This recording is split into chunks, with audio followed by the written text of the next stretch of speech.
O João tá aí também, vocês estão me ouvindo bem? Sim. Só tem Sim? que falar com o João para ele gravar, né? Ah, é. Mas cadê o João? O João tá por aí? Tá. João? Tô sim, já comecei aqui também. Ah, ok, perfeito. Então, pessoal, vou fazer uma mínima apresentação aqui. Primeiro, agradecer a comissão organizadora da escola, né, na qual eu me incluo também, mas eu tenho que agradecer meus colegas que ajudaram a organizar também, né? E convidar todos os participantes aqui a dar as boas-vindas, né? A escola é a nossa quarta escola. A gente já está construindo, como foi dito na introdução, pelo diretor, né? Pelos coordenadores da pós-graduação. Né? A gente já está fazendo uma tradição dessa escola, da pós, da UERJ, né? E a gente espera que isso se torne uma escola cada vez mais atrativa para os alunos de toda a parte do Brasil. Então, eu agradeço a todos a participação aqui e eu sou o professor Rafael Aranha, vou me apresentar agora. Sou o professor Rafael Aranha, sou do corpo docente do Instituto de Física, trabalho com gravitação, cosmologia, mas na parte de relatividade numérica. A gente tem uma página do grupo, mas eu não vou ficar divulgando aqui a intenção é falar do nosso curso aqui. Então, eu quero apresentar o Natan, tá? O Natan, ele trabalha com a gente lá na pós-graduação, ele é doutorando juntamente com o João também está por aí. O João vai dar... as aulas são separadas, tá? Então, o João e o Natan vão compartilhar o curso, eles vão ministrar diferentes aulas, mas eles são doutorandos, são muito bons, tá? São pessoas gente fina também, se quiserem perguntar qualquer coisa para eles vão responder com grande satisfação. Então, posto essa apresentação de ambos, eles vão ministrar um curso sobre problemas de mecânica quântica, então vai ser um curso voltado não só para a parte mais formal da mecânica quântica, né, como já é bem estabelecido, e muitos alunos vêm tanto na graduação quanto na pós, mas também com um teor de solução de problemas atuais, de problemas contemporâneos da mecânica quântica, assuntos importantes que vocês podem aproveitar, inclusive, para fazer os exames de qualificação, de classificação de candidatura, né, para mestrado e doutorado. Então é isso, já falei demais aqui, então, Natan, a palavra fica com você. Qualquer coisa, estou por aqui, tá? Tranquilo. Obrigado pela apresentação, Rafael. Bom dia para todos. Como o Rafael falou, meu nome é Natan. E eu e o João, a gente preparou esse curso para ser ministrado ao longo dessa semana. E o curso, ele basicamente tem 3 objetivos. Quando a gente pensou em mecânica quântica, a gente pensou em fazer um curso voltado para 3 coisas. O primeiro é que mecânica quântica é uma matéria que é muito não intuitiva, né? Então, nós fomos alunos de graduação não muito tempo atrás, né? Então, a gente teve muitos problemas em assimilar algumas coisas de conteúdo de mecânica quântica. Tem muitos conceitos fundamentais que são simples e passam despercebidos porque a gente fica tão focado em aprender a fazer conta que eles passam batidos, a gente não absorve direito e eles são coisas muito importantes. Então, por causa dessa nossa dificuldade que a gente teve, uma coisa pessoal, a gente pensou que outros alunos também pudessem ter e queria fazer um curso para tentar explicar essas coisas mais simples. O objetivo não é dar um curso usual de mecânica quântica, até porque não tem cabimento. Um curso normal tem 60 horas em 6 meses, aqui a gente tem uma semana, 1h30. Então, o objetivo vai ser realmente, não vai ser fazer essa parte histórica da mecânica quântica, porque não tem cabimento para isso. Então, o primeiro objetivo seria esse, a gente tentar tratar de conceitos fundamentais da mecânica quântica, revisar essas coisas, talvez de uma outra maneira, para deixar mais claro, talvez que alguém não tenha entendido que já fez, ou quem ainda vai fazer, e o João está falando de mecânica quântica com a cara de Aquiles. A mecânica quântica realmente é muito complicado.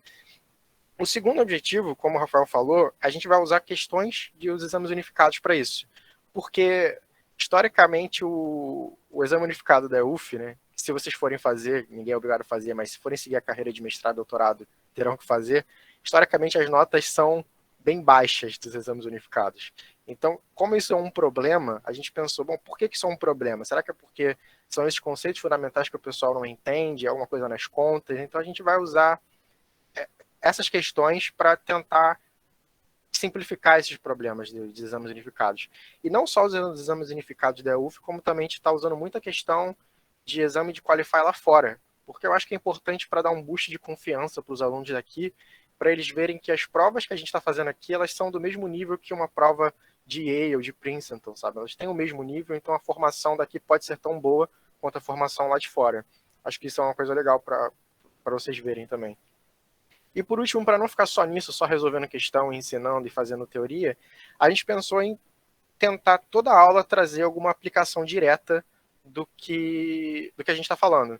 Então, por exemplo, hoje eu vou falar por alto como é que funciona a computação quântica e emaranhamento. Então, toda a aula vai ter uma aplicação que faz sentido com o que a gente vai estar vendo naquele dia. Eu acho que isso contextualiza, vocês podem ver como que aquele coisa fundamental que a gente está tentando explicar tem uma aplicação mais moderna, sabe? Então, essa vai ser basicamente a ideia aqui ao longo dessa semana. Aqui os slides estão meio simplificados, mas a gente preparou uma nota de aula para vocês, então a gente vai disponibilizar a nota de aula, que vai estar bem mais completa, tem referência, está tudo bem explicadinho, então não precisa se preocupar se tiver faltando coisa no slide, né? Se eu estou falando muita coisa que não está escrita. E de novo, qualquer dúvida, pode me interromper, pode me parar, que eu paro para responder. Então, bom, de novo, só para falar, eu não vou tratar de desenvolvimento histórico, né? Isso vocês veem num curso usual de mecânica quântica que tem muito mais tempo. Então, todos aqueles pontos-chave, radiação de corpo negro, efeito fotoelétrico, efeito Compton, todas essas coisas, vocês vão ver num curso normal, quem não viu ainda. E a ideia aqui vai ser tratar de coisas mais básicas, sabe? Então, bom, acho que a primeira coisa que a gente pode começar é o que é uma medida, né?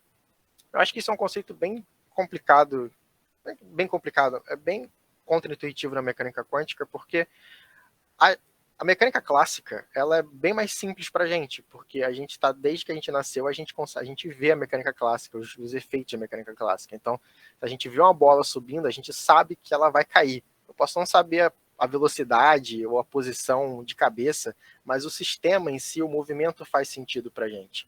Agora, os nossos órgãos sensoriais, eles não foram feitos para conceber o movimento de um elétron, né? Então, a mecânica quântica fica complicada por causa disso. Então, bom, primeira coisa que a gente pode falar é o que é a medida da mecânica quântica. O livro do Susskind, ele tem uma explicação que eu acho bem interessante, ela é bem simples, eu tentei trazer ela aqui.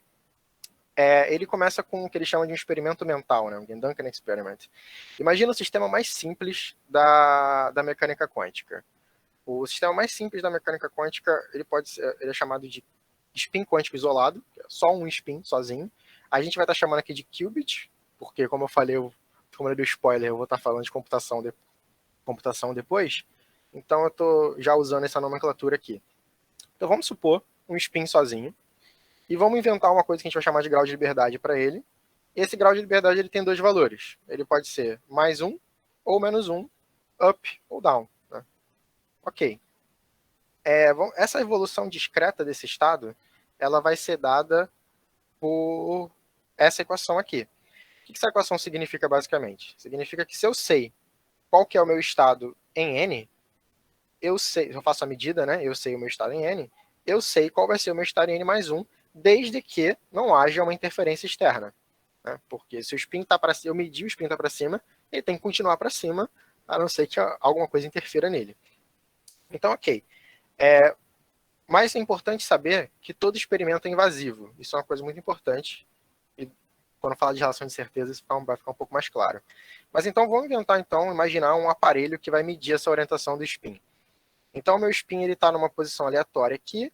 Eu tenho esse aparelho que eu sei qual é a orientação desse aparelho. Eu sei que existe um para cima desse aparelho. Okay? Então, no momento que o spin passa por esse aparelho, eu vou saber se ele está alinhado ou está 180, né? Está de cabeça para baixo com esse aparelho. Então, vamos supor que eu faça a medida e eu obtenho o resultado de mais 1. Ok, eu preciso que esse aparelho ele seja consistente. O que significa? Se eu, por exemplo, rotacionar ele de 180, eu fiz a primeira medida, recebi mais 1. Eu rotaciono ele de 180, eu preciso que ele dê menos 1 para ter consistência. Porque se eu rotacionasse ele e ele mudasse o meu spin, ele não seria um bom aparelho de medida, né? Porque toda vez que eu estou medindo, ele está alterando o meu sistema. eu preciso manter essa consistência da mecânica quântica, né? Então, esse resultado aqui, apesar de ser meio trivial, pô, beleza, eu rodei de 180, virei de cabeça para baixo o aparelho, vou medir -1. É meio óbvio isso, mas isso é importante. Começa a ficar interessante quando a gente roda esse aparelho. Eu fiz a primeira medida, eu sei que meu spin está orientado para cima. Se eu rodar um aparelho de 90 graus, é aqui que começa a ficar interessante. Por quê? No meu sistema clássico, o que vocês esperariam que fosse a medida? Eu esperaria que a medida fosse 0, né? Porque o meu aparelho ele não está alinhado nem para cima nem 180 com esse spin, então a medida que ele deveria tomar deveria ser 0, classicamente. Só que quanticamente as coisas são um pouco diferentes, porque se você faz essa medida com esse aparelho, você começa a ter uma série de valores +1 e -1 para cada vez que eu faço a medida. Isso é meio não usual, né? Pô, eu estou fazendo a medida de uma coisa que não deveria estar lendo e ela está me retornando um +1 e um -1. Só que o que tem de interessante aqui é que se vocês forem reparar, cada medida vai me tornar ou +1 ou -1. Mas a média desses valores... Estatisticamente isso acontece por quê? Estatisticamente esses eventos são igualmente prováveis. Então o que acontece é que a média dos meus valores ela vai ser 0. E isso é completamente diferente da mecânica clássica, né? Porque a mecânica clássica é determinística. Eu sei quais seriam os valores, eu sei que deveria ser 0. Então, como esse determinismo da mecânica clássica ele é quebrado, a gente precisa começar a lidar com probabilidades na mecânica quântica. Então, é por isso que as medidas da mecânica quântica elas são medidas probabilísticas, né? Então, só faz sentido falar de uma medida em mecânica quântica quando você toma o valor esperado ou você toma a média desses valores, né? Não dá para confiar em uma única medida. É isso que eu quero dizer quando a gente fala de tomar a média, né? E isso aqui é uma coisa, isso aqui já é uma quebra, né, que a mecânica quântica faz com a mecânica clássica. Até aí, então, tudo bem. Então, essa é a primeira definição que eu acho que é importante saber, ter em mente, o que é uma medida na mecânica quântica. Que essas coisas aqui começam a fazer sentido agora. Eu preciso tratar com probabilidades. Ok, então, para generalizar nesse experimento, isso aqui vai ser só uma coisa que eu vou puxar depois, eu fiz a suposição no caso em que o aparelho está em 90 graus, né? Mas se eu supusesse uma orientação aleatória, né, de θ, eu espero que esse valor esperado seja cosseno de θ, né? Porque cosseno, quando está alinhado, é 1. Quando está com orientação de π, né, o ângulo π, vai ser -1. π sobre 2, 0. Então, eu espero que esse valor esperado da minha medida, com uma repetições medidas, né, dê algo como cosseno de θ, para o caso do spin quântico isolado. Isso vai ser importante que eu vou trazer esse resultado depois.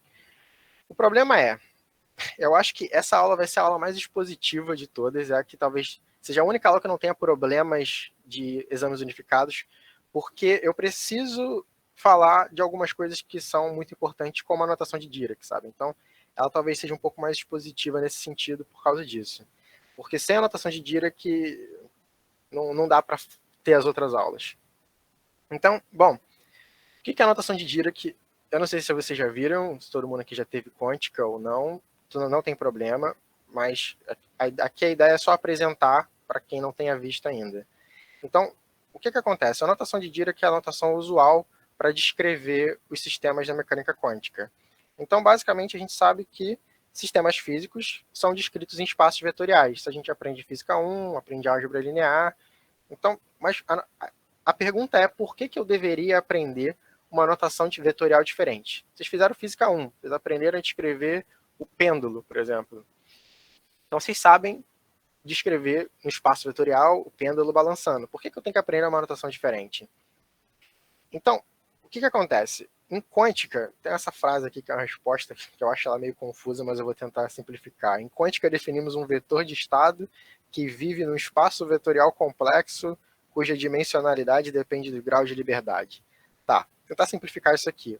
Grau de liberdade, caso alguém não saiba, é tudo aquilo que eu posso perguntar para o meu sistema. Então, por exemplo, no caso do spin que eu acabei de falar, né? Qual que é o grau de liberdade do spin? É a medida do spin. É aquele grau de psi, né? Que eu inventei aqui. Então, no caso do spin isolado, qual que é a dimensão do meu spin? Vai ser 2, porque ele pode estar ou para cima ou para baixo. Então é um espaço com duas dimensões. E a única coisa que eu estou perguntando para esse espaço, para esse sistema, né, é qual que é o valor do spin. Então, o vetor de estado seria algo desse tipo aqui, né? Seria só uma única componente. O espaço vetorial é composto só de uma informação que tem dimensão 2. Tá, deixa eu tentar simplificar isso um pouco melhor. Por que a notação de Dirac é importante, né? Tem um caso de um exemplo muito importante na física que vocês vão aprender quando fizerem um curso, ou se já fizeram, já viram, que é o átomo de hidrogênio, né? O átomo de hidrogênio, eu não vou entrar no detalhe aqui, porque isso daria um curso só para átomos de hidrogênio, que é muito complexo, mas basicamente o átomo de hidrogênio, a gente aprende a descrever ele em relação a alguns números quânticos. Esses números são basicamente o N, que é um número associado à energia, o L, que é um número associado ao momento angular ao quadrado, né? O MZ, ele é o momento angular na direção Z, e o MS é o momento do spin. Isso tudo são perguntas que eu posso fazer para o meu átomo de hidrogênio, são coisas que eu posso efetivamente medir, né? Então, a notação de Dirac, ela é importante porque ela é uma notação mais completa. Eu não estou descrevendo o meu sistema, por exemplo, em relação a posição e momento. Eu estou descrevendo ele com um vetor que é muito mais completo, que tem todas as informações que eu posso tirar dele. Então é por isso que a gente usa a notação de Dirac na mecânica quântica. Eu não sei se para quem já teve quântica isso era trivial. Para mim isso nunca foi trivial, mas eu acho que isso é uma informação interessante, saber por que a gente usa a notação de Dirac, né? Se alguém tiver alguma dúvida, não estiver entendendo, por favor, me interrompa, por favor, pergunte. Tem como repetir, por favor, por que usa? Porque eu fiquei um pouquinho aéreo. Tá. Pensa então no caso da mecânica clássica, né? Como eu falei, o exemplo do spin. A gente descreve o pêndulo como? Usando a posição, né? X e Y. Então, meu espaço vetorial tem dimensão 2 nesse caso, e as perguntas que a gente faz, né, estão dentro das componentes X e Y. Na notação de Dirac, eu não estou preocupado só com X e com Y. Eu estou pensando num vetor mais completo com todas as informações que eu posso tirar dele, como energia, momento angular, no caso do átomo de hidrogênio, né? O vetor de estado, ele descreve o meu sistema completamente, não só com posição e momento, mas com todas as informações que eu posso medir. Isso foi? Entendi, perfeito. Ok. Tem outro ponto também, Natan, se eu posso interromper claro. pouquinho.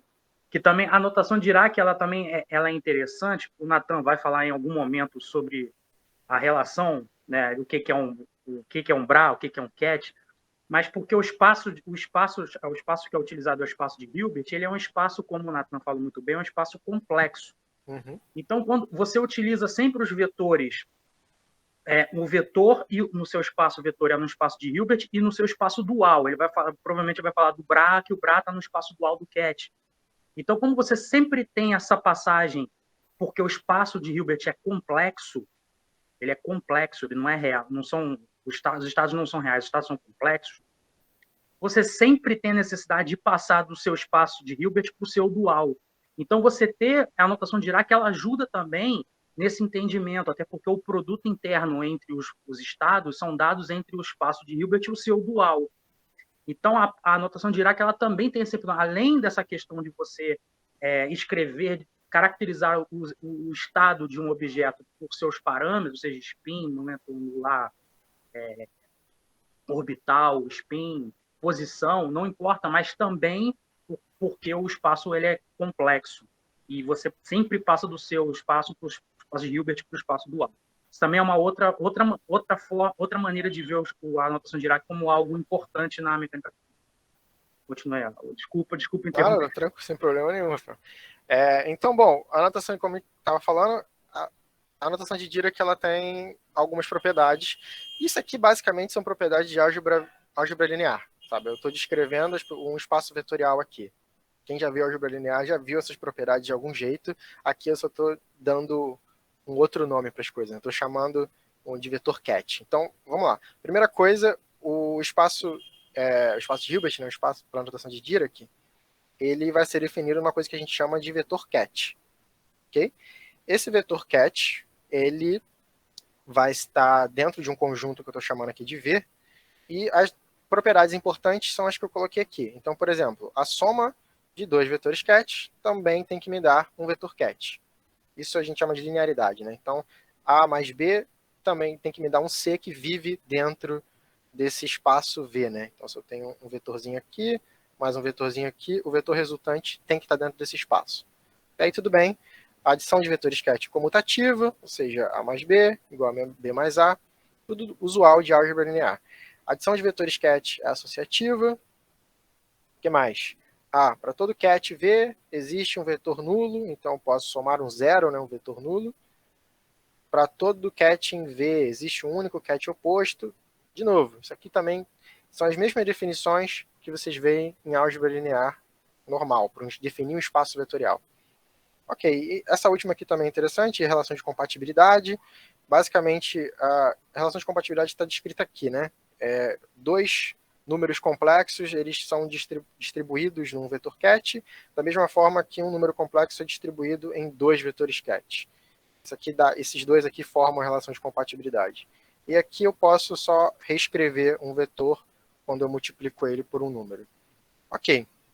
A última que eu acho, como o Rafael tinha falado, né, é importante saber que a notação de Dirac permite para a gente a descrição do espaço dual. Então, a gente tem aqui o que eu chamo de vetor Bra, daí que vem a notação de bracket.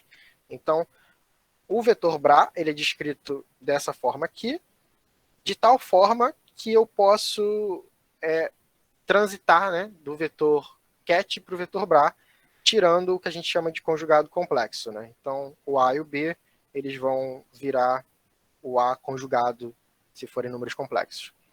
Ok, então, para que isso é importante? Porque me permite definir a notação de espaço de produto interno, perdão. Então, o produto interno, que é o bracket, vai ser dado por essa multiplicação dos dois vetores de estado, de tal modo que eles têm que ser hermitiano conjugado, e o produto interno tem que ser sempre maior do que zero. Enfim, essa parte aqui, como eu falei, é só expositiva mesmo, porque são só notações que vocês teriam que saber em teoria. A última que eu acho que é importante é essa daqui, a relação de linearidade. Eu já falei dela aqui na 1. Né? A soma de dois vetores cat me dá um vetor cat, mas ela é bem importante, porque ela basicamente está me dizendo que eu sempre posso escrever um vetor cat em função de das bases de um subconjunto que vive em V. Então eu sempre posso expandir ele como uma combinação linear, né, de uma outra base. Isso aqui é uma das coisas mais importantes, eu acho, das notações, da notação de Dirac, de álgebra linear em geral, permite a gente fazer muita coisa. Então, ok. Acho que a última coisa importante que eu preciso falar dessa parte expositiva é a diferença, é a representação matricial. Porque a maioria dos livros, isso é uma coisa meio confusa. A gente vê operador como matriz, a gente vê vetor cat como matriz linha, como matriz coluna. E isso está meio errado, porque eu até coloquei depois aqui, vetores não são matrizes. Então eu quero falar um pouquinho disso aqui rapidinho. O último produto que eu preciso falar é o produto externo. Por que eu quero falar do produto externo? O produto externo, ele é literalmente essa operação aqui. É um cat bra. Então, quando a gente aplica um produto externo num vetor qualquer, eu posso, né, essa multiplicação aqui do produto interno, eu estou mudando a minha base. Né? Essencialmente é isso que eu estou fazendo. Eu tinha uma base U no meu sistema, quando eu faço o produto externo, eu mudo a minha base para a base A, e isso me dá uma constante aqui na frente, porque como eu falei, o produto interno é sempre um número, né? Então, aqui vai me dar uma constante na frente. Eu estou mudando a base. Ok. Então, para que isso é importante? Imagina, então, um vetor de estado qualquer, C1 nas bases ortonormais, né? E eu aplico essas bases aqui pela esquerda. Então, isso aqui vai me dar... Eu aplico o produto externo pela esquerda, né? Então, aqui vai me dar um número, aqui vai me dar um número, e, em essência... Perdão, melhor. Esses aqui são números, né? Para ficar mais claro. Números, como eu falei, são produtos internos. Então, eu posso expandi-los aqui como um produto interno, e daqui sai a notação do produto externo. E esse produto externo a gente vai chamar de operador projeção. Eu acho que isso aqui pode ter ficado um pouco rápido. Qualquer coisa podem perguntar. Mas, em essência, foi isso que eu fiz. A gente sabe que um vetor pode ser escrito como uma combinação linear, E essas constantes são produtos internos. Então, esses produtos internos, na base, né, eu posso rearranjar e dizer que são produto externo. Ok. Por que isso é importante? Porque isso me define o que a gente chama de relação de completeza, que é somar um, né, quando a gente introduz um dentro da notação de Dirac. De novo, imagina então, é aí que eu chego onde eu queria falar, que vetores não são matrizes. Que isso aqui eu acho que é uma coisa importante. Imagina um operador qualquer, ok? Esse operador, se eu introduzir a relação de completeza, literalmente introduzir um, eu introduzo uma soma com um produto externo e uma outra soma com um produto externo. Ok. Nos livros, muitas vezes a gente vê, por exemplo, o operador hamiltoniano como uma matriz, sei lá, 1, 0, 1 meio, 0. Só que isso aqui não é o meu operador. Isso aqui é a representação matricial do meu operador. Porque o operador, ele não é descrito desse jeito. A representação que a gente vê nos livros seria essa daqui, né? É isso que a gente está vendo. É o operador sanduichado nas duas bases. Seria a matriz H e J. Então, eu posso escrever esse operador, como uma matriz, de tal forma que ela seja autodisjunta, que significa trocar linha por coluna, e tirar o conjugado complexo. E importante também é que os operadores, eles atuam nos cats mudando a base. Então, isso daqui, essa operação, ela pode ser vista como, por exemplo, fazer a matriz de rotação. Acho que quem estava na aula anterior do Rui e do Rodolfo viram eles falando sobre propriedades de grupo, de simetria, de rotação. Então, aquelas operações elas podem ser entendidas como operadores atuando nos estados. Ok? Deixa eu ver. Então, bom, assim como eu posso representar operadores como matrizes, eu posso representar os cats, os vetores, como matrizes. E é daí que vem o que eu tinha falado, que vetores não são matrizes, né? Porque o vetor inscrito em forma de matriz, ele essencialmente está entendendo que eu estou multiplicando duas bases. Então, aqueles números que a gente vê dentro das matrizes, eles são essencialmente produtos internos entre as bases. Isso é uma coisa que é meio trivial, mas isso é meio trivial em álgebra linear. A gente passa batido por isso muitas vezes. Mas quando você começa a falar de mecânica quântica, tem questão que fica confusa quando a gente não entende isso de verdade. Então, eu não sei se isso ficou claro para vocês, né, essa diferença entre vetores e matrizes, mas eu espero que sim. Qualquer coisa pode me perguntar. E, obviamente, eu coloquei aqui, né, a representação matricial também vai valer para os vetores Bra. A diferença é que se o vetor cat é uma matriz coluna, o vetor Bra vai ser uma matriz linha. Ok. Então, vamos continuar então para algumas coisas mais importantes, como, por exemplo, o que são estados quânticos de verdade, porque eu estou falando até agora aqui eu falei de medida, eu falei de estado, mas o que são estados quânticos de verdade, né? Então, aqui eu quero dar um outro exemplo do polarizador linear, por exemplo. O que é o polarizador linear? O filtro de polarização linear. Isso aqui é um experimento real que dá para fazer. Então, imaginem que a gente tem aqui um polarizador, ok? Que foi colocado aqui numa direção no eixo Z, e eu botei ele com um ângulo θ em relação ao eixo X. A gente coloca um outro polarizador que vai funcionar como um analisador, ok? Então, deixa eu ver aqui. Tomamos a direção de propagação. O que acontece é que esse analisador de polarização linear, ele vai medir a intensidade da luz polarizada segundo essa lei de Malus. O que ele está fazendo aqui é o quê? É a fração de intensidade de luz que passa, né? Então, por essa equação aqui da lei de Malus, a gente pode ver que quando o analisador estiver alinhado com o polarizador, né, vai passar totalmente a luz. Se eles estiverem com uma diferença de π/2, né, não vai passar nada quando eles estão cruzados. Agora, vamos tentar pensar o que acontece fisicamente com cada fóton. Se eu fosse imaginar o que está acontecendo com os fótons aqui, o que acontece é que eles ou passam ou não passam pelo analisador. Depois que eles forem alinhados aqui numa direção específica, ou eles passam ou eles não passam pelo analisador. Então, o que acontece aqui é que a gente tem o mesmo tipo de experimento do spin quântico que eu falei anteriormente. Então, do mesmo jeito que aquele aparato imaginário, ele media se o spin estava para cima ou estava para baixo, né? E quando eu alinhava em 90 graus, aqui os fótons, eles foram preparados numa direção e o analisador mede se está passando ou não passando esses fótons depois. Então, o que acontece é que os estados quânticos do sistema, eles são descritos... Cadê? Deixa eu ver o que eu tinha falado.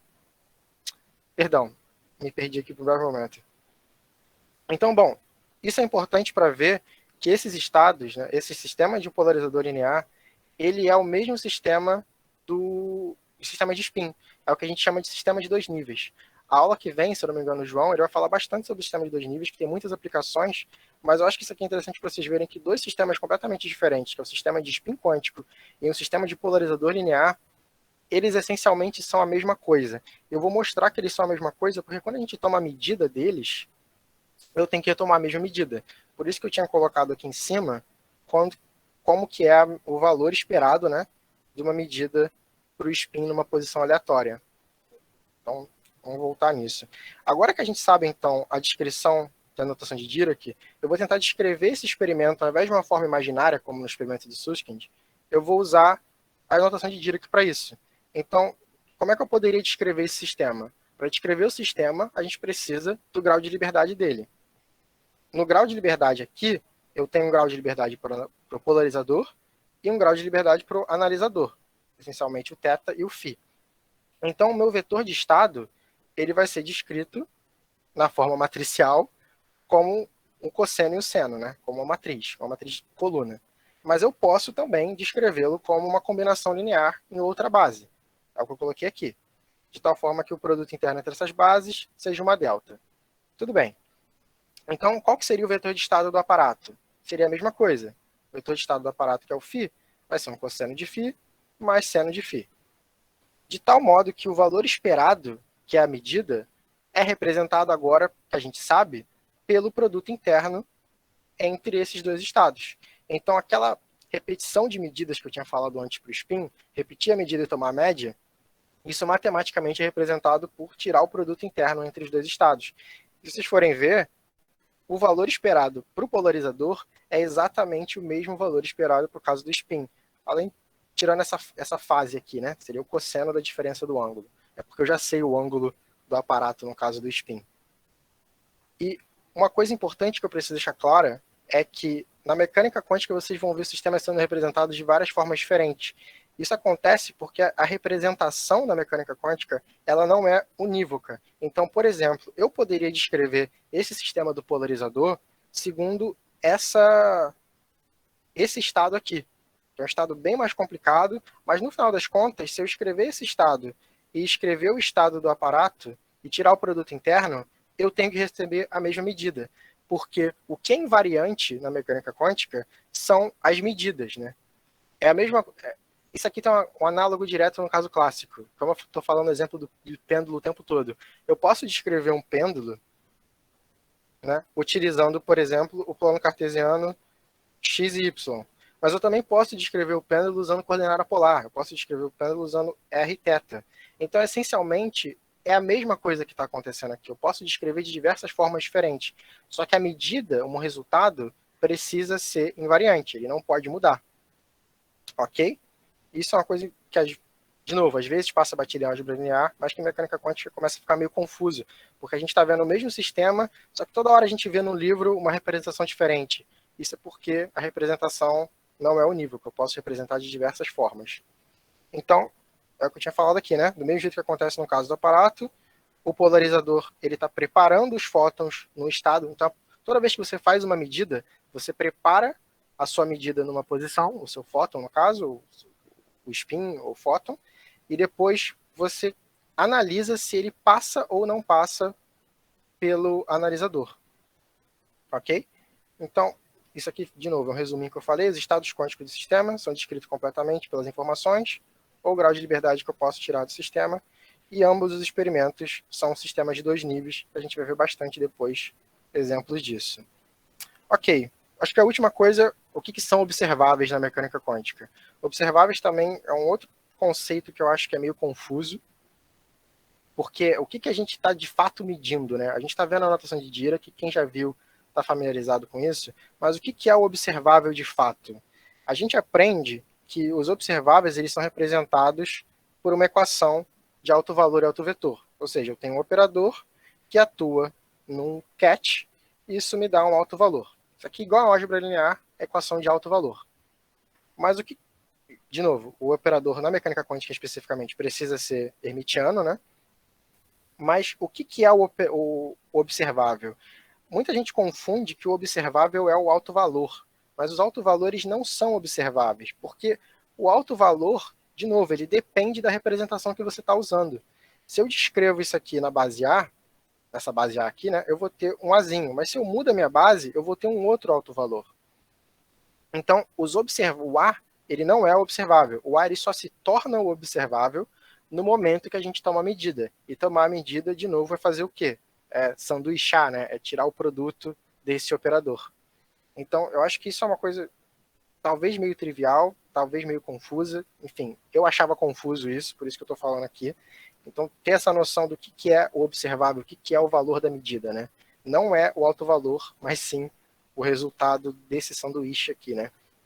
Então, enfim, aqui eu coloquei umas passagens de contas só para mostrar que uma medida, né, o valor esperado de uma medida, pode ser descrito pela soma, né, desse nosso observável vezes uma probabilidade. Porque eu já vou falar de probabilidade. Então, o que acontece é que toda medida tem uma probabilidade associada.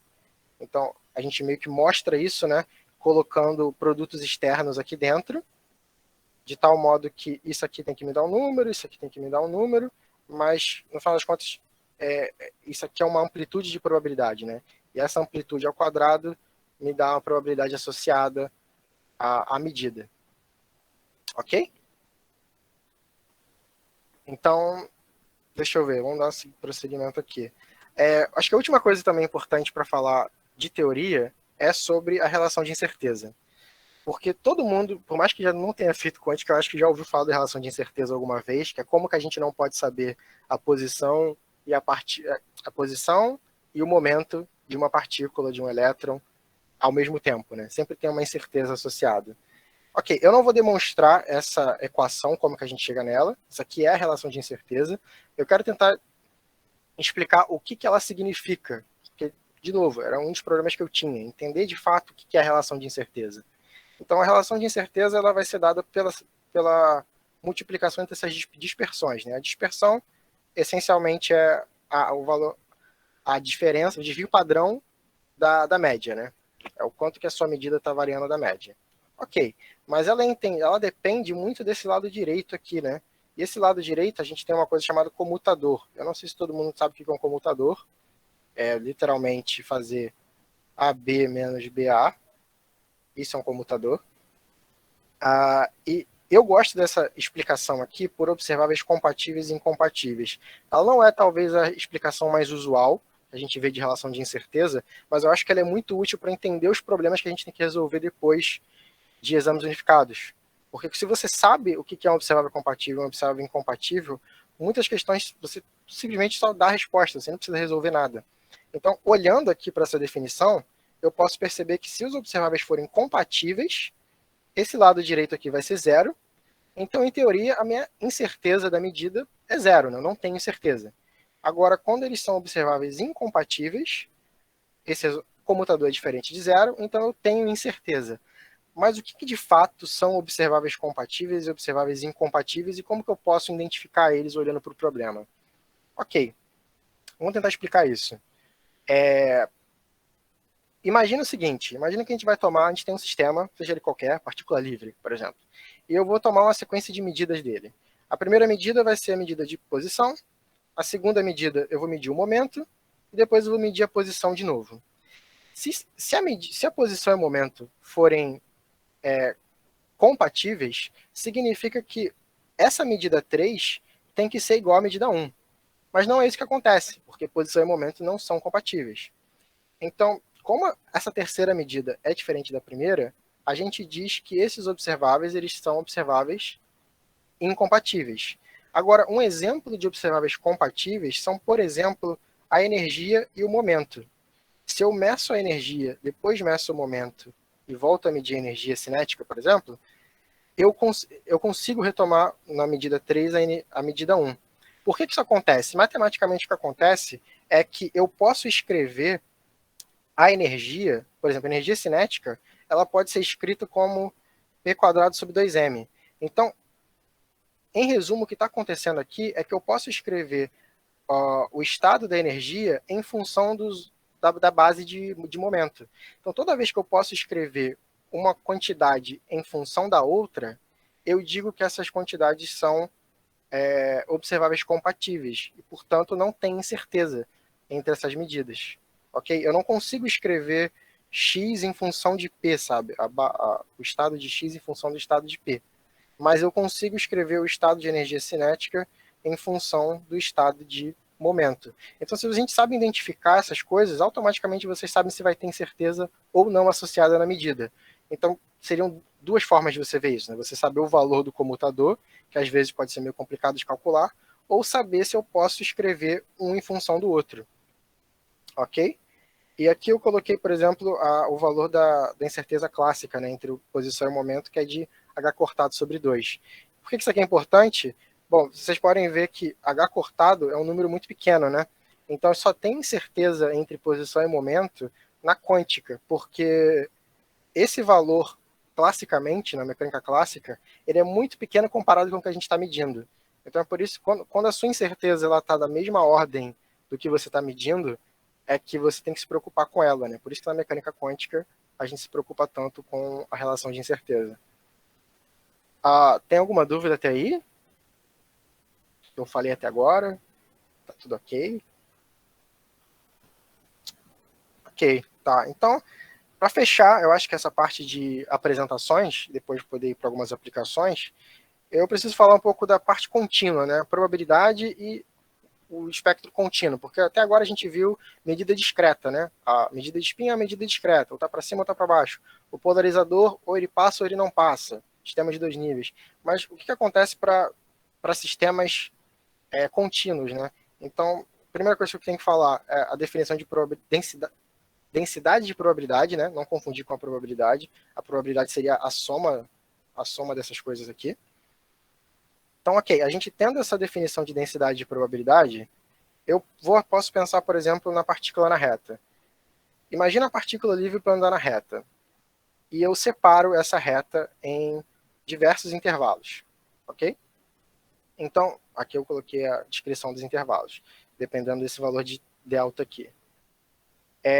O meu vetor de estado agora, ao invés dele ter só dois valores possíveis, para cima ou para baixo, θ ou φ, ele vai ter infinitas posições, né? Aqui descrito de novo como uma forma matricial, onde esses números são produtos internos. Então eu tenho um vetor de estado que é infinito, né? Eu tenho infinitas posições que eu poderia ser encontrado nessa reta. Então como que se dá a descrição dos vetores de estado, do produto interno, de todas as operações que eu falei até agora, para o caso contínuo? A passagem ela é bem direta. Imagina que eu vou pegar esses 6, né, que são essas densidades aqui de probabilidade, esses produtos internos, e eu vou dividir eles para o limite em que o delta vai para zero, ou seja, eu vou diminuindo esse espaço cada vez mais, igual cálculo diferencial, vou diminuindo o tamanho do espaço para o caso infinitesimal. Quando a gente faz isso, a gente tem uma coisa que a gente chama de função de onda. Então, o nosso vetor de estado, no caso contínuo, ele vira a função de onda que vocês talvez já tenham ouvido falar. É somente quando a gente faz essas divisões, né, para o caso contínuo. Da mesma forma, a probabilidade ela vai ser dada por um diferencial agora, né? Não é mais o P, vai ser um dP, que depende de um dx. E o produto interno, da mesma forma, que é o produto entre essas duas densidades de probabilidade, no limite em que delta vai para zero, vai me dar uma integral. Ok? Então, a passagem ela é bem direta para o caso contínuo, só que aqui o que acontece é que esses caras aqui são as funções de onda, né? Que vocês provavelmente já devem ter ouvido falar. Ok, então, só para fechar, imagina o caso da partícula na reta, a densidade de probabilidade dela, a amplitude, né, pode ser dado por um gráfico desse jeito aqui. Realizar uma medida na mecânica quântica, essencialmente, faz com que a função de onda colapse. Eu falo isso aqui agora porque depois eu vou falar do emaranhamento, eu vou dar os exemplos, né? Isso é uma coisa importante. Então, é importante ter em mente que, antes da gente fazer a medida, a nossa função de onda, ela tem essa distribuição de probabilidade, que significa que a minha partícula pode ser encontrada em qualquer lugar. Mas no momento que eu faço a medida, eu colapso essa função de onda de tal forma que a minha partícula só vai ser encontrada no lugar que eu medi ela. É daí que vem aquela ideia de que eu posso encontrá-la em qualquer lugar, né? A partir do elétron, por exemplo. Ele pode estar em qualquer lugar até a hora que a gente mede ele. É por causa dessa noção aqui. A amplitude de probabilidade, ela está distribuída em todo o espaço até o momento em que eu faço a medida. Ok, então, o que é a medida mecânica quântica? Ela pode ser dita como colapso da função de onda. No momento que a gente mede, a gente está interagindo com o sistema de fato e colapsando a função de onda. Isso aqui vai ser só uma observação, porque a gente vai precisar usar isso bastante nas próximas aulas. Então, de novo, como eu falei, eu não ia entrar em detalhe da construção histórica da equação de Schrödinger, mas eu só quero apresentar para vocês o que é, para caso alguém não tenha visto. Imagina o seguinte, a gente sabe que a posição da partícula ela é dada pela função de onda, pela distribuição de probabilidade. Então, se a função de onda é responsável por me dizer a posição da partícula, se eu quiser saber a posição da partícula ao longo do tempo, eu preciso dar um jeito de saber a evolução temporal dessa função de onda. É daí que vem a equação de Schrödinger. Gabriel tem uma dúvida. Existe diferença entre o operador ser hermitiano ou autoadjunto? Já ouvi algumas pessoas falarem isso. Falo que o operador hermitiano nem sempre vai ser autoadjunto. Tá. Ora, que eu saiba, não. Que eu saiba, operador hermitiano e autoadjunto é a mesma coisa. João concorda comigo com isso? A princípio, sim, mas eu teria que pesquisar melhor, né? Mais a fundo esse detalhe aí do autoadjunto. Deixa eu confirmar isso. Qualquer coisa eu trago essa resposta amanhã para você, mas até onde eu sei é a mesma coisa. Mas eu vou procurar de qualquer forma para ter certeza. Ok? Tá. Então. Natan, desculpa, posso interromper de novo, rapidinho? Claro, claro. A pergunta é meio básica mesmo. Quando você definiu a questão do observável, Uhum. eu acho que a maneira como eu estava pensando que você ia definir era um pouco diferente. Tipo, como sendo... eu não sei se é análogo, né? Eu estava pensando, tipo, de um objeto, né? Enfim, uma quantidade é observável, que, tipo, quando você torna ela um operador, o operador associado a ela vai ser hermitiano. Tipo, eu posso pensar assim também? Calma. Devagar aí. A mecânica quântica, a gente sabe que o operador tem que ser hermitiano, porque tem toda a definição matemática de que ele vive no espaço de Hilbert, então os operadores são hermitianos. Então, a gente vai ter... No momento que eu aplico o operador no estado, pela equação de alto valor do vetor, eu tenho que ter um alto valor associado. Por exemplo, lá no que eu falei no átomo de hidrogênio, eu posso aplicar o operador e tirar o N, que é o alto valor de energia. Sim. Então, eu ter o operador, por exemplo, a hamiltoniana, se eu aplicar a hamiltoniana, eu vou ter a energia associada. Então, quando eu aplico o operador, eu vou ter o alto valor, mas eu preciso ter o sanduíche, né, para ter o observável de fato. Porque o alto valor não é o observável, porque ele depende da base que eu estou descrevendo no sistema. E o que não depende da base é a medida. E a medida só acontece quando a gente toma esse sanduíche aqui, né? Isso. Entendi. Esse sanduíche seria invariante por mudança de base, basicamente, né? Isso, porque quando a gente tira esse produto interno, a gente está tirando essa ambiguidade na definição da base, né? E aí só o que sobra é o valor esperado, é a medida. Entendi. Aí como é que se diz? O observável seria, de fato, essa média que você faz, né? Que você está medindo. É quando o alto valor vira a média, né?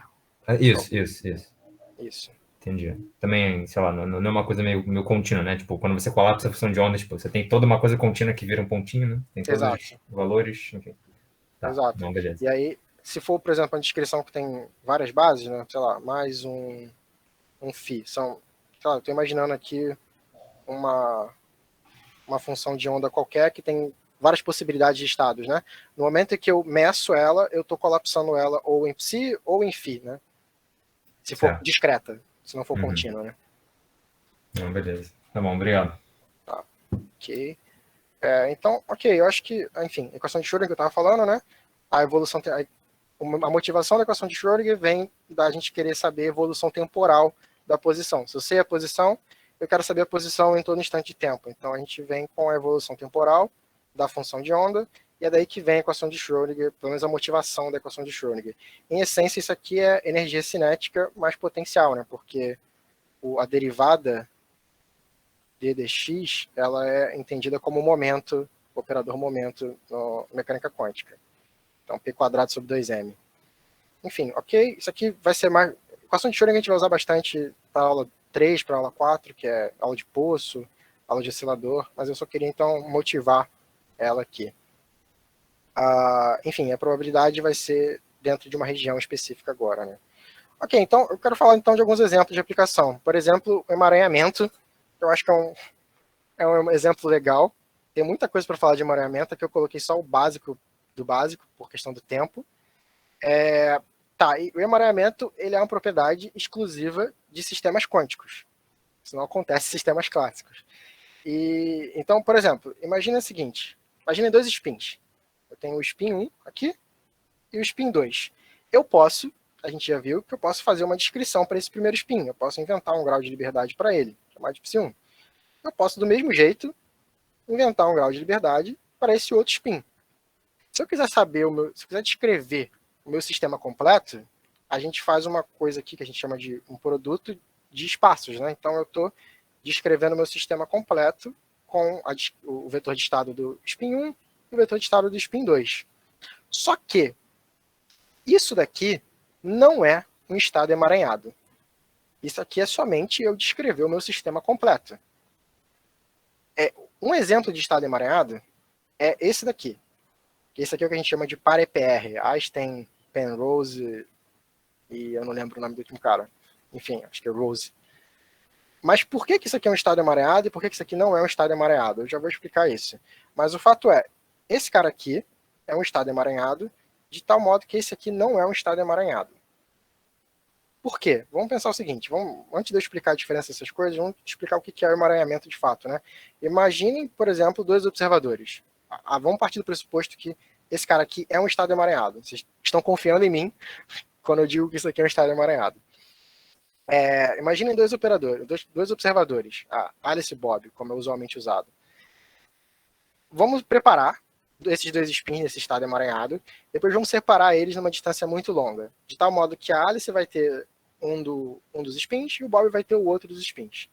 Se eu olhar para cá, por esse estado aqui, né, o que acontece? Se a Alice quiser fazer uma medida, ela tem uma medida de 50%, né, de encontrar up ou encontrar down para esse spin. Então vamos supor que ela fez a medida dela e ela encontrou up. O Bob, do mesmo jeito, ele também tem 50% de chance. Ele pode encontrar tanto up quanto down. Só que a partir do momento em que a Alice fez a medida dela, ela encontrou up, o Bob obrigatoriamente vai encontrar down. Por quê? Se vocês forem ver aqui, né, o estado ele é composto por essa soma, né, a multiplicação up e down menos down up. E, como eu falei, quando a gente toma uma medida, a gente colapsa o estado, né? A gente colapsa para um estado específico. Então, no momento que a Alice fez a medida e deu up, eu estou colapsando o meu sistema para esse pedaço aqui, né? Se ela tivesse medido down, eu teria colapsado para essa parte aqui e o Bob teria medido up. Então, é aqui que começa a ficar interessante a parte de emaranhamento, né? Porque, em teoria, no momento que um dos dois realiza a medida, o outro já sabe qual vai ser a medida que ele vai obter. A questão que fica é, o Bob ele nunca vai saber se a medida dele foi porque ele fez ou se foi porque a Alice fez, né? E é aí que começa a vir os problemas de emaranhamento. Eu não vou entrar em todos os detalhes aqui, mas, por exemplo, tem paradoxo de informação, porque se a gente supor distâncias muito longas, né, o que acontece é que eu tenho uma informação sendo propagada mais rápido que a velocidade da luz, né? Porque o colapso é instantâneo. Então, no momento que a Alice mediu up, o Bob vai medir down, não importa a distância que eles estejam. Óbvio que isso é um problema teórico, né? Tipo, eu nunca vou conseguir separar infinitamente dois spins emaranhados e poder medir eles. Mas daí começam a vir vários problemas de emaranhamento, Por exemplo, daqui a gente pode tirar o que o pessoal chama de teleporte quântico, que começa a entrar a ficção científica aí, mas vem tudo dessa noção de emaranhamento. Então, mas, de novo, eu queria explicar aqui qual a diferença, né, de um estado emaranhado para o estado não emaranhado. Por que aquele é um emaranhado e por que o outro não é? Tem um exercício no Griffith, na verdade, essa questão aqui, essa prova saiu do exercício do Griffith. Em essência, a gente pode provar meio que por absurdo. Eu disse que isso aqui não é um estado emaranhado, mas eu mostrei que isso aqui é, né? Porque no momento que um colapsa, como os spins estão vinculados, o outro já vai ter a medida dele, né? O Bob já tem a medida dele no momento que a medida é colapsada. Então, vamos tentar provar que existe uma maneira de escrever esse estado emaranhado como uma multiplicação de dois estados só. Então aqui, eu acho que essa notação aqui ficou até um pouco ruim, eu poderia usar aqui, por exemplo, ao invés de psi1, psi A e psi B, eu poderia usar up and down. Vou ver se eu troco isso para a nota de aula, que fica mais fácil. Aqui é um up e aqui é um down. Então, esses caras aqui, né, eu posso escrever esse psi A e esse psi B como uma combinação de up and down para tentar reproduzir, né, esse estado aqui, quando eu multiplicar os dois, a distributiva, eu tenha uma multiplicação de up and down de algum jeito.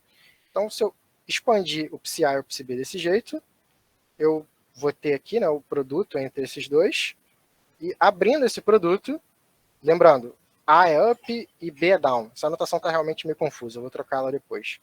Eu tenho essas multiplicações aqui, essa combinação linear aqui. Tá, ok, vamos olhar aqui. Esse cara aqui é um up e um up, porque é A e A. Então, ele não pode acontecer, segundo o nosso estado emaranhado. Do mesmo jeito aqui, B e B também não pode acontecer. Eu não tenho nenhum estado que é down and down e up and up. Então eu estou preso a esses dois aqui. Eu preciso achar de algum jeito uma combinação linear de tal modo que esse A e D e B e C me retomem os valores aqui. Ok? Então vamos pensar o seguinte. Para esse cara aqui ser zero, eu posso dizer que A é zero. Se o A for zero, né, eu zero o AC e eu vou, da mesma forma, dizer que o B é zero aqui. Se o B for zero, eu zero esse cara aqui. Só que aí tem um problema, né? Que se o A for zero, eu tô zerando esse cara, e se o B for zero, eu tô zerando esse cara. Então, eu não tenho como eu ter esse resultado. É impossível ter esse resultado. Como é impossível chegar nesse resultado, independente de quem eu escolha para zerar, é impossível que esse estado aqui seja um estado emaranhado. É uma prova meio que por absurdo, mas eu não sei se ficou claro para vocês, né, a ideia. Nem todo estado... Oi? Só uma observação aí que o BC é negativo. Aí, sim. É verdade. Aqui, né? você consertar aí no... Sim, verdade. Ok. Então, bom, acho que essa é a ideia básica de emaranhamento. Eu coloquei mais algumas coisas na nota de aula, eu expliquei um pouco mais sobre os problemas de emaranhamento, eu não sei se daria tempo de falar aqui, por isso que eu não coloquei nos slides, mas na nota de aula eu vou disponibilizar para vocês, tá? Por exemplo, por que isso é um problema, né? Por que essa transmissão instantânea de informação é um problema, né? De onde é que vem esse paradoxo? Eu falo um pouquinho mais sobre isso lá. Mas, como eu queria falar de computação, para fechar aqui, né? Não sei quanto tempo eu tenho ainda, eu vou tentar gastar esse tempo final falando de computação, que eu acho que é um exemplo mais atual e um pouco mais interessante. Então, bom, vamos lá. Eu não sou especialista em computação quântica, mas eu pesquisei bastante aqui para poder mostrar para vocês. O ponto é, os computadores quânticos, a gente sabe, vocês já devem ter ouvido falar, eles têm um potencial, né, para resolver os problemas convencionais de forma que os computadores convencionais não conseguem. E a gente tem um problema que os chips convencionais eles estão atingindo o limite físico deles. Teve até recentemente, acho que a IBM lançou um chip novo que quebrou esse limite aí que o pessoal achava que não fosse dar para quebrar. Mas enfim, tem um problema do limite dos chips, dessa limitação física dos chips. Mas o que eu quero deixar claro é que os processadores quânticos eles não funcionam mais rápido que os computadores clássicos. Essa frase ela é um pouco confusa. Quando eu quero dizer que eles não funcionam mais rápido, eu quero dizer que, no sentido, deixa eu pensar na analogia, talvez no caso de um motor, que eu não estou fazendo eles processarem mais rápido, mas sim que eles processam de forma mais eficiente, eles processam de uma forma mais inteligente, mas a velocidade de processamento é a mesma, só a eficiência que é melhor, no caso dos computadores quânticos, porque eles evitam, né, processos desnecessários no meio do caminho. Então, bom, para tentar simplificar, Um computador quântico, ele basicamente precisa de 3 ingredientes para a gente entender o funcionamento dele. O primeiro é a memória, como é que funciona a memória dele, ok? Então, para relembrar, o computador clássico, né, ele funciona como? Ele é uma máquina que lê uma função de n bits de entrada e devolve n bits de saída. E o bit, no caso clássico, né, ele só tem 2 valores. Ele ou é 0 ou é 1. E o bit, no computador normal, ele está associado fisicamente com uma diferença de potencial. Então, na aula 3, eu acho que o João vai falar sobre transistor, que é o componente do computador, mas o transistor, ele é um aparelho que mede uma diferença de potencial. Se essa diferença de potencial for alta, eu tenho um bit 1, por exemplo. E se essa diferença de potencial for baixa, eu tenho um bit 0. E é assim que ele funciona. São esses vários transistores medindo essas diferenças de potencial que fazem todo o processo do computador normal.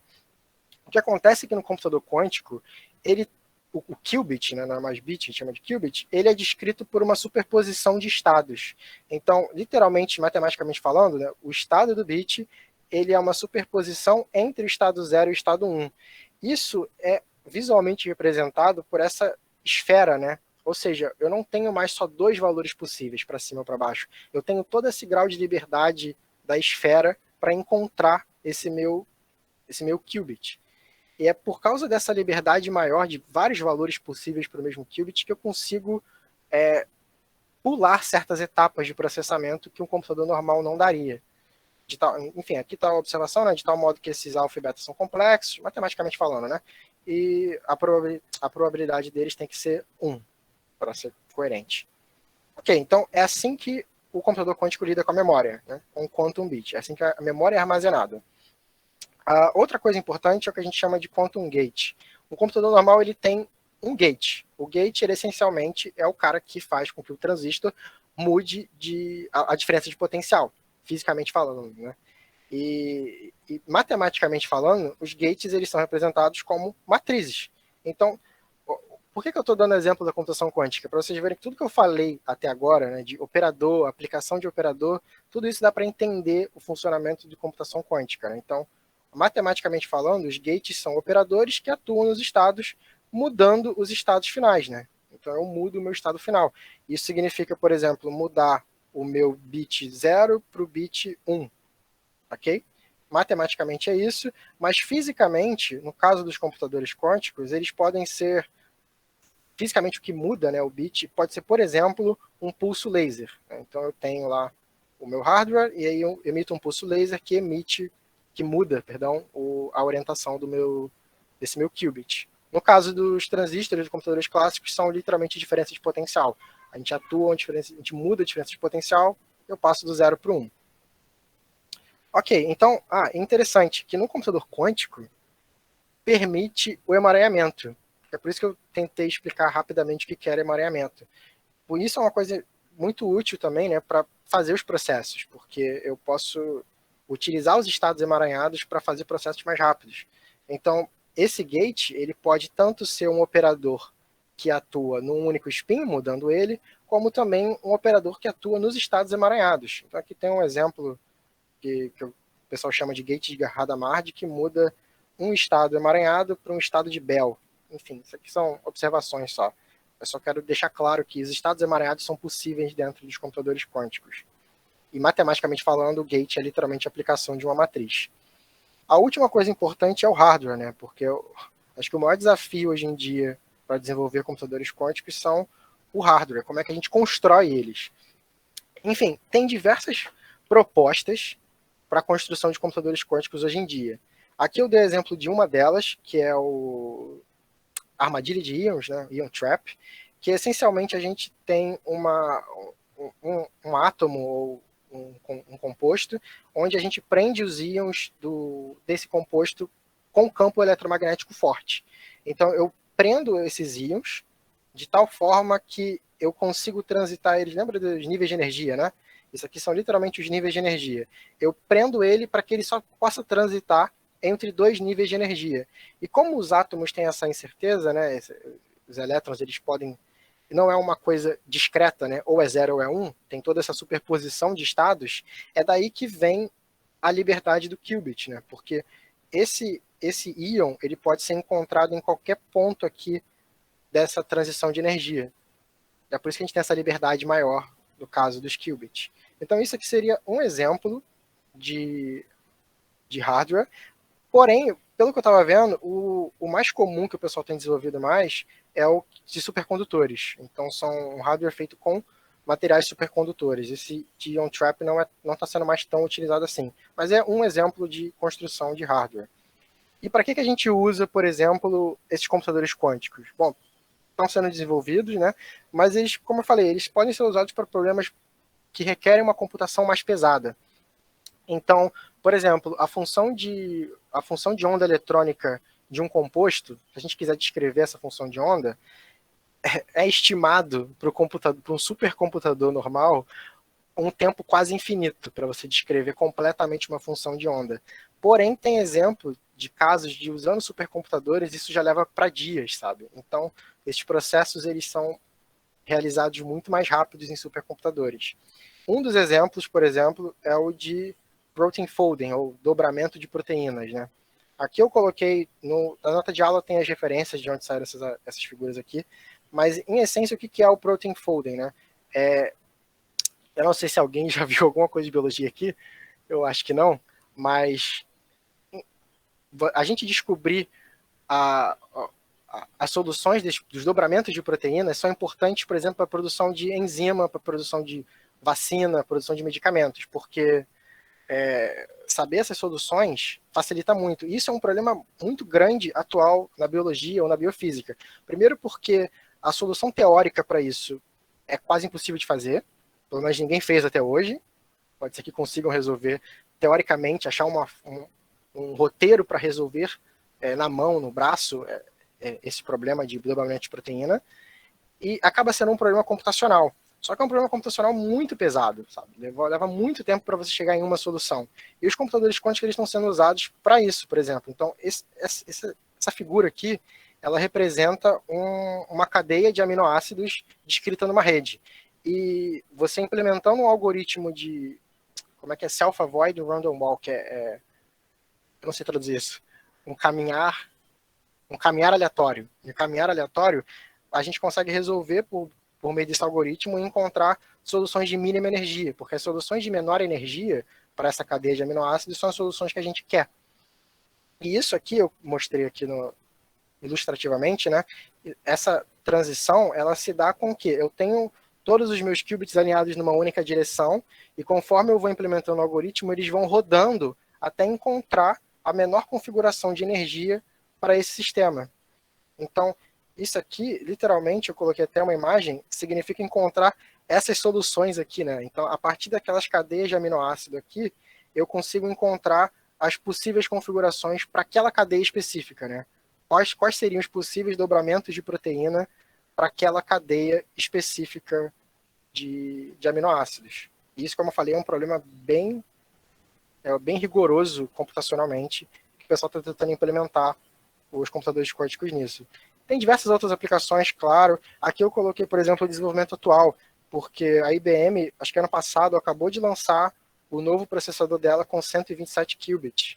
E eu não sei se vocês já repararam, mas o processador usual de computador que vocês têm em casa é de 64 bits. Então a gente tem um processador que é quase o dobro que lê a memória, quase que o dobro de vezes mais rápido que um computador normal. O Google também está desenvolvendo um computador novo, só que a IBM está bem na frente dele. Porém, só quero deixar claro que nem tudo são flores nesse mundo de computação quântica, porque tem muitos problemas associados a isso. O maior problema é o do emaranhamento e do acúmulo de erros, porque o emaranhamento é interessante até certo ponto. Só que se você começa a emaranhar demais o computador, você começa a perder poder de processamento, porque eles podem ser úteis para pular algumas etapas do processamento que você quer fazer, só que se o sistema começa a emaranhar demais, você não consegue mais realizar os processos. Então, o problema de excesso de emaranhamento é um problema dos computadores quânticos, o pessoal tenta resolver, por isso que não tem computador quântico até aí. O problema do hardware, porque, como eu falei, os computadores atuais são supercondutores, Então, tem todo um maquinário e eles têm um acúmulo de erro muito grande. Então, o fato do computador usual ele só ter 2 valores possíveis, né, ou 0 ou 1, permite que ele seja extremamente preciso. E esse é um problema que o pessoal está tentando resolver atualmente. É como fazer esses computadores quânticos serem mais precisos. Porque não só eles acumulam erro muito rápido, como eles sofrem uma coisa chamada decoerência, que é no momento que eles são muito sensíveis ao ambiente externo. Então, qualquer coisa faz com que a informação que está guardada em um qubit se perca. Qualquer, sei lá, um elétron que passou, interferiu ali e eu perdi a informação. Então, isso faz com que o erro se acumule demais. Eu acho que era isso. Sobrou tempo ainda, caso alguém queira perguntar alguma coisa. Eu não sei se eu fui muito rápido, mas qualquer dúvida, estamos aí. Enfim, como eu falei, a nota de aula vai estar bem mais completa e vai ter todas as informações lá com referência, caso vocês queiram procurar mais a fundo. Então, todos esses links aqui vão estar nas notas de aulas. João, quer acrescentar mais alguma coisa? Não, só um aviso mesmo, né, que futuramente, né, eu não tenho a certeza, mas eu acho que as aulas em vídeo vão ser disponibilizadas, né, então fiquem acompanhando as nossas redes sociais do PPGF, eu vou mandar nos comentários aqui, né, YouTube, Twitter, Instagram, que aí vocês vão saber quando as aulas chegarem lá. Você encerrou então, Nathan, né? Encerrou Sim. a aula 1 hoje agora. Perfeito, muito bom. Alguém tem alguma pergunta, pessoal, para fazer? Tem alguma coisa que eu falei muito rápido, não ficou claro? A gente tem, na verdade, a gente tem tempo. A gente tem quanto? Termina meio-dia mesmo, certinho, não, né? Acho que era meio-dia 10, 15. né? É meio-dia 15. Então a gente tem tempo aí para vocês fazerem perguntas. Quem quiser abrir câmera, ou abrir o microfone, ou escrever no chat, nas mensagens, não tem problema. Está aberto para fazer pergunta. Mas antes de abrir para as perguntas, eu queria deixar uma coisa aqui.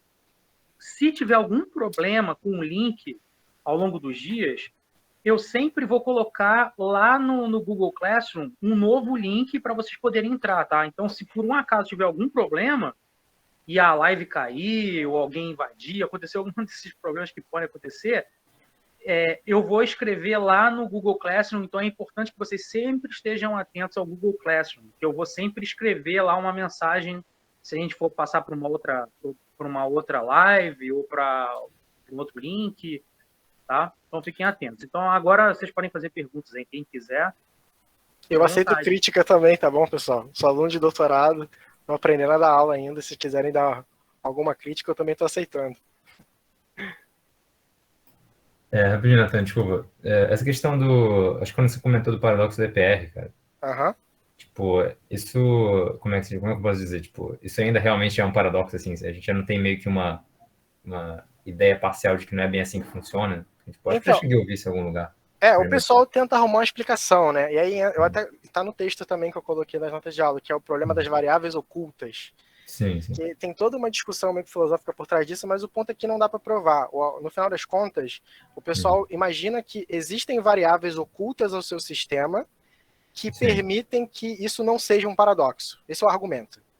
Mas aí tem gente que tenta contra-argumentar, dizendo que essas variáveis não são impossíveis. Não são físicas, não são mensuráveis. Uhum. Isso. No final das contas, como elas são ocultas, eu nunca vou conseguir provar isso. Por isso que é um paradoxo, né? Então, o pessoal discute sobre isso. Acho que o aceitável, pelo menos aí já é minha opinião, é que não dá para ter essa transmissão de informação instantânea. Sim. Mas... Tipo, eu vou tentar falar com você agora também, porque, tipo, por exemplo, né, você tem o Alice e o Bob, né? A Alice mede up e está emaranhado com o outro estado do Bob, né? Enfim, se eles estão, enfim, muito distantes um do outro, né? A informação de que, tipo, a Alice mediu up para chegar no Bob vai levar C, né? Vai levar, como se diz? Aí é que tá, né? É instantânea.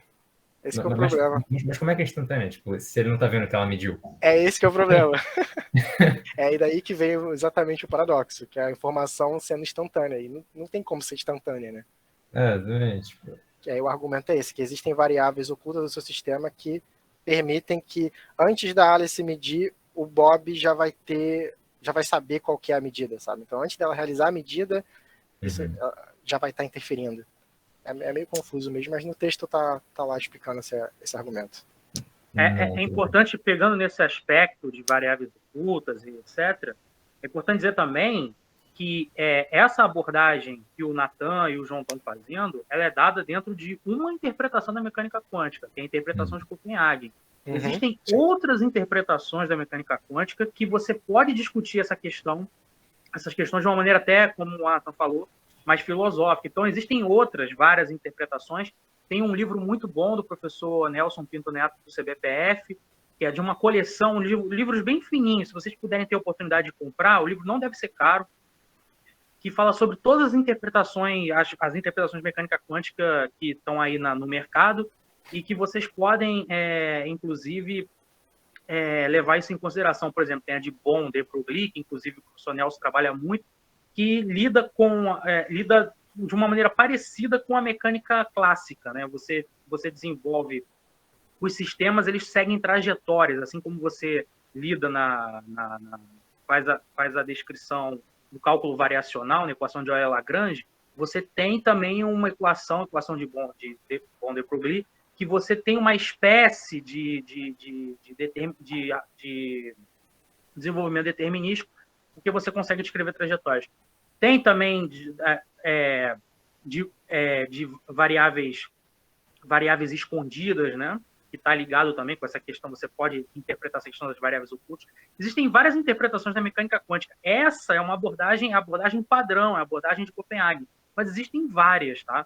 Então, quem quiser se aprofundar mais, então todas essas questões que o Natan está falando, aí, que eu acho que é o Vitor que levantou, isso em outras interpretações da mecânica quântica, você vê de uma maneira mais adaptável, e que a interpretação de Copenhagen tem certas problemáticas com relação a isso. Esse é outro ponto. Entendi, obrigado, Rafael. Bem interessante. Mais perguntas? Natan. Oi. Natan. Sim. Só completando, Fala, né, a pergunta do Vitor, ele pode dar uma olhada nas notas, né, quando a gente disponibilizar. Tem uma das referências, que é as notas de aula do professor David Tong, que ele fala a respeito do porquê, né, que a informação, né, ela é meio que instantânea, né, tem toda a questão de causalidade envolvendo. Aí ele pode dar uma olhada lá que tá explicando, né, o porquê que um estado determina o outro lá. Ah, tá bom. Sim. Beleza, obrigado. Dá uma olhada assim. Valeu pela aula, cara. Foi muito bom. Valeu, Natan. Valeu, obrigado. Até. Mais alguma pergunta? Pode perguntar qualquer coisa, gente. Não existe pergunta simples, não existe pergunta... Aproveitem agora que o Natan tá dando as bases, né? A partir de amanhã a gente já vai pegar esses conceitos e fazer questão. Inclusive, eu estava para conversar com o João, né, para ver se a gente coloca disponibilidade. A gente vai resolver algumas questões ao longo dos dias aqui.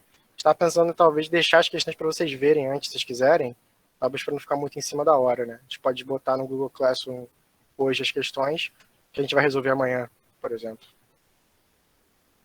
Mas aí, bom, fica a critério de vocês aí.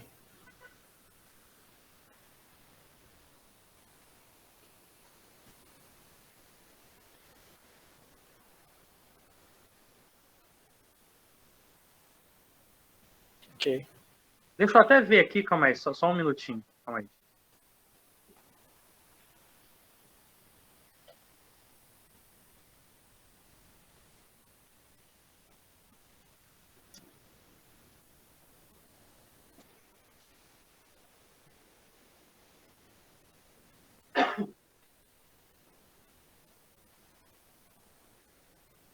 Aqui, ó. Esse aqui é o livro que eu estava falando, de interpretações da mecânica quântica. Eu não sei, tá reverso, vocês estão vendo? Não, tá reverso não, tá certinho. Tá reverso para mim só. Mas é da coleção, é uma coleçãozinha, tá vendo? O livro é fininho, do professor Nelson Pinto Neto, em que ele fala sobre teorias e interpretações da mecânica quântica.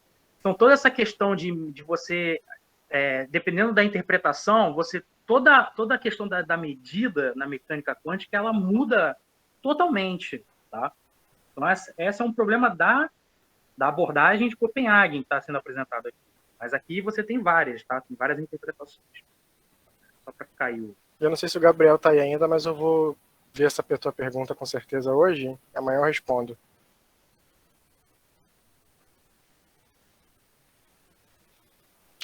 Disponibilizar nota de aula com antecedência? Dá sim.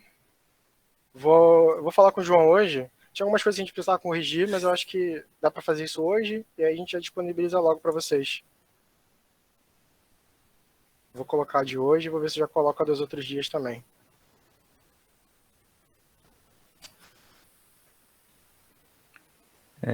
Não sei se eu posso fazer uma pergunta aqui rapidinho. Pode? Seria com relação a essa questão do emaranhamento, se tem alguma relação com aquelas inequalidades de Bell também? Tem. O que você quer saber exatamente sobre essa Porque assim, inequalidade de Bell? eu tive uma aula recente sobre esse assunto, né? Aham. Então, nessa aula o professor descreveu toda a teoria por trás, né, dessas inequações de Bell e tudo. E ele fez uma demonstração teórica de que quando você toma essas variáveis ocultas, na verdade você acaba meio que rompendo essas inequalidades de Bell, né? Sim. Sendo que quando você leva os cálculos pela mecânica quântica tradicional, você realmente encontra as probabilidades corretas de você obter nessas medidas e tudo mais. Aí eu perguntei para ele, né, se realmente essa era a interpretação mais usual, tal, e ele não soube me responder. Aí agora que você comentou que existem outras interpretações, aí eu fiquei curioso com relação a isso, né? Onde que entraria essas inequações de Bell nesse tema aí? Então, eu não sei como é que ficam as inequações de Bell nas outras representações da mecânica quântica, mas eu sei que elas dependem, no caso, como o Rafael estava falando, da interpretação de Copenhague. Por isso que tem todo esse problema que você falou aí, do que o professor te mostrou. Mas eu realmente nunca vi as inequações de Bell nas outras interpretações. Eu não sei se elas não são mais válidas e é por isso que, de repente, dá para escapar, né? Ô, Jonathan, uma das interpretações é chamada interpretações de vários mundos. Nela você fala sobre questão de não localidade, tem toda uma questão de não localidade e que envolve também o teorema de Bell, as relações de Bell. Eu particularmente, assim, também não é a minha especialidade. Eu sei que nesse livro aqui você vai ter uma discussão muito boa sobre ela, mas essa interpretação de vários mundos, eu confesso que eu não tenho familiaridade com ela, mas ela também leva essas interpretações de multiverso, de você ter vários universos distintos em que você pode ter uma análise distinta em cada um deles. Então ela é bem complexa, tá? É bem complexa, mas essa teoria de vários mundos ela está ligada com essas interpretações de relações de Bell. Eu também não tenho, de novo, eu também não tenho muito conhecimento, inclusive a minha área de pesquisa é bem clássica, eu não lido com nada quântico, mas eu sei que você pode encontrar lá. Então, se você quiser, eu posso até tentar disponibilizar, não em PDF, né, porque o Nelson é meu colega, eu não posso dizer em PDF, mas eu recomendo esse livro aqui, tá?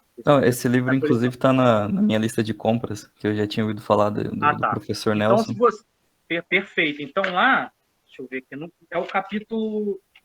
Deixa eu ver aqui, é o capítulo 9, se eu não me engano. Não, tem o capítulo 6. Aqui, ó. Não sei se vocês conseguem ver. Deixa eu ver aqui. Interpretação de vários mundos. Interpretação de vários mundos, e tem aqui, ó, Bell e não localidade. Então, toda essa discussão que você perguntou, ela é abordada sim em outras interpretações da mecânica quântica que não a de Copenhague. Então é importante que aqui você veja esse paralelo entre a interpretação de Copenhague e a interpretação de vários mundos. Mas muito provavelmente deve ter em outras também, em outras interpretações de mecânica quântica. Mas, de fato, digo aqui, eu não sei exatamente como isso é feito lá, mas está lá. Não, mas essa foi uma boa pergunta. Até eu vou dar uma olhada nisso. Eu não tinha parado para pensar na representação de Bell em outras apresentações, né? Vou dar uma olhada nisso também. Só uma última contribuição aí com relação à informação. Vocês me corrigem se eu estiver errado, claro.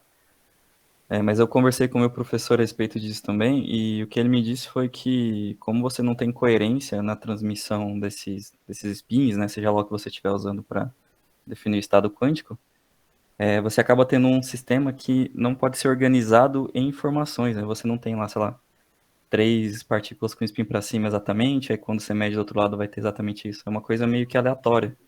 Então, Sim, por ser aleatório, você não conseguiria organizar isso numa informação coerente. sim, mas tem algum. Eu não sei se eu entendi direito o que você está falando, mas tem algumas configurações possíveis para estados emaranhados, né? Não é qualquer configuração aleatória, né, que você está falando. Dá para ser 3 para cima e 3 para baixo. Eu digo assim, na hora que você produz isso e você mede, né? Aham. O que eu entendi foi que nessa produção você não consegue exatamente selecionar, né? Sim, sim. Tem É isso algumas que eu tinha entendido, configurações, pelo é menos. isso. É isso Mas mesmo. era só mais uma curiosidade também. Obrigado pela aula, viu? Foi muito Nada. legal. Mais alguma pergunta, pessoal? Temos 3 minutinhos aí. Perguntas, comentários. Podem perguntar sobre questões mais burocráticas também, se alguém quiser saber. É.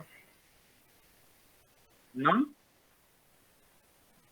Então é isso, pessoal. Então, vamos encerrar aqui. Na verdade, quem é que vai encerrar? Quem tá, é você, Natan, ou é o João? O João, né? Não, sou eu. Vou parar a gravação aqui. Ah, tá bom. Então é isso, pessoal.